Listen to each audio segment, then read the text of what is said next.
Vince e convince la squadra di Danilo Verde, i Blues restano di nuovo in vetta in attesa del Gladbach. A questo punto avete superato il Napoli, quindi vi siete levati già un grosso ostacolo, si attende soltanto il Gladbach, stasera un partitone contro M10, non sarà facile. Voi avete fatto veramente una grande partita, un 2-0 pulito, non siete mai andati sotto, avete sempre controllato bene la partita, giusto per ora il primato. Danilo, che partita è stata? Noi abbiamo fatto il nostro, come hai detto tu, adesso aspettiamo gli altri che giocheranno dopo. Penso che tutto sommato, non vorrei parlare della partita stasera, ma di tutto il torneo, credo che abbiamo fatto un gran torneo, visto il livello delle squadre. Grandissimo, grandissimo. 32 punti su 39, per noi che siamo tutti amici e giochiamo per divertirci, penso che è un gran risultato. È un risultato eccezionale. Penso che i punti sono quelli che meritiamo, qualche partita che magari non dovevamo vincere l'abbiamo vinta, qualcun'altra che invece dovevamo vincere l'abbiamo pareggiata, quindi tutto come sommato... Come lo studio Vetere, lo puoi dire? No, vabbè, come col Napoli abbiamo non meritavamo di vincere, abbiamo vinto, le altre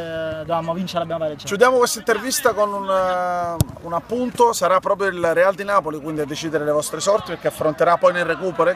Cosa pensi? Può impensierire? Ma io credo che le partite che abbiamo visto sono state tutte quante tirate, ovviamente ci sono 3-4 squadre forse che hanno delle individualità superiori come Napoli, Gladbach, Portici, lo stesso fino a poco fa M10, lo stesso fino a poco fa anche il Celtic a completo Atletico Madrid, quindi diciamo queste squadre forse partono un passo avanti, però le partite si devono sempre giocare, quindi è vero. E ci dedichi la tua prestazione e il tuo grande gol di testa, una bella incornata che ha sbloccato per la partita. Ovviamente a tutta la squadra, siamo partiti alla fine in 9, siamo finiti con quelli là, quindi siamo un gruppo unito, questo penso è la forza nostra. Quindi... E a voi va un grandissimo applauso, comunque vada, avete veramente già vinto. Complimenti Danilo, in bocca al lupo per il continuo.